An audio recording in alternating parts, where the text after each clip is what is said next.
Hello travellers, so today I want to do just a quick video on some of the best keyboards for travel. So I've got 3 portable keyboards here, and I did a lot of research into which one I thought would be best in terms of lightweight and packability and the size and everything like that, and also take into account how it feels when you type on it and how loud it is when you type on it, because that can be something that people want to take into consideration with a keyboard.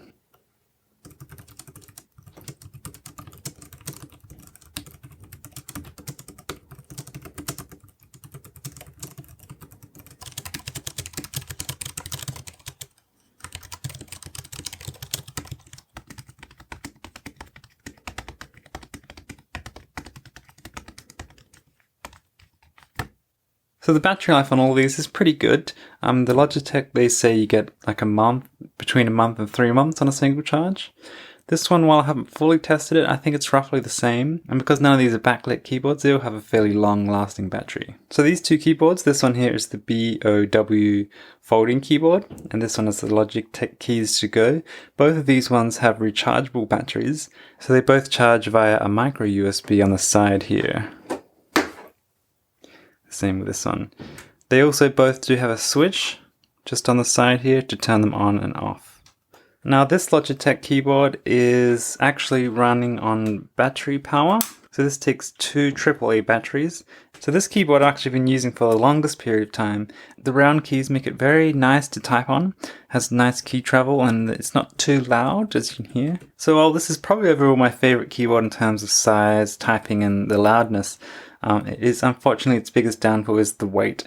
So it weighs 420 grams, which is 14 ounces, and to me that's just a bit too heavy for something to carry around in your backpack, especially if you're trying to go lightweight. So for me it just adds too much extra weight to consider it to be the best keyboard to take on a trip, but it's very good for home use.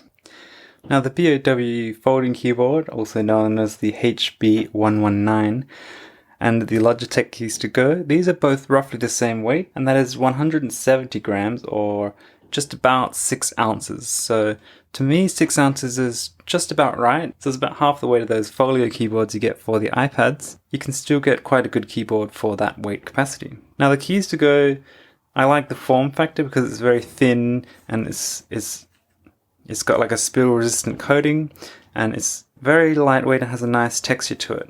You could also pair that with an iPad or an iPad mini, and you could slip that into your bag to protect the screen, and you'd be good to go. Unfortunately though, that is also partly why it's not that great, is that to type on it for long periods of time, it's just not exactly spongy, but because of the cover on the keys and the way that it's built, when you're typing you have to kind of type with a little bit of extra force than you would with other types of keyboards. So I found myself often typing and missing keystrokes or having to press quite firmly to get the keys down. Now with the BOW folding keyboard, I do like the form factor. It's very nice and slim. You could slip that easily anywhere down the side of your bag. And actually comes with this little felt case too, which is another way to protect the keyboard itself. But it's made from a very nice thin aluminium coating here, and it's got this built-in stand which has rubber on the bottom so it won't slide around.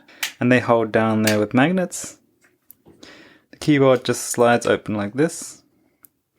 And it is quite a nice typing experience. You get good key travel. As good as the Logitech, but the only problem again with this one is it's a bit loud. So if I was to use this one in a quiet cafe or a library, for example, I feel like it could get a little bit annoying. And the other thing is that the keys are spaced together very tightly, so you could get used to typing on this and eventually type on it very nicely and quickly, but as you can see here, for example, the full stop is half the size of the full stop here. So another thing to consider is that all of these keyboards have function keys at the top. These 2 keyboards both are able to connect to multiple devices. As you can see here, 1, 2, 3 devices, and here 1, 2, 3 devices. The Logitech Keys To Go doesn't have that ability, but they all do have function keys, which, especially on these 2 Logitech ones, function very nicely. Also, if you're using an Apple or an iPad, they have the Apple specific keys here down the bottom. Now this one also does, but you notice that they've flip the control and function and the out option command keys here, which can take a bit of getting used to on the smaller BOW keyboard. So that's it. Just a quick look at some travel keyboards that I recommend. This is probably the one I'd end up taking, as it does fold up the smallest and it's the same weight as the Keys To Go, while offering a better typing experience. But with the smaller keys, it's just a little bit of extra getting used to. But if you can get past the sound of it. Now, in terms of price, these two were roughly the same at about 40 US or about 50 Australian. And this one was 100 Australian, which is about 120 or 130 US. So in terms of price, this one actually is probably the best value. And if you're going to be using it just at home, this one is the one I would recommend. So that's it. Thanks very much for watching, and be sure to let me know down in the comments which of these keyboards you like best or that you use when traveling, and be sure to stay subscribed to keep up to date with future videos.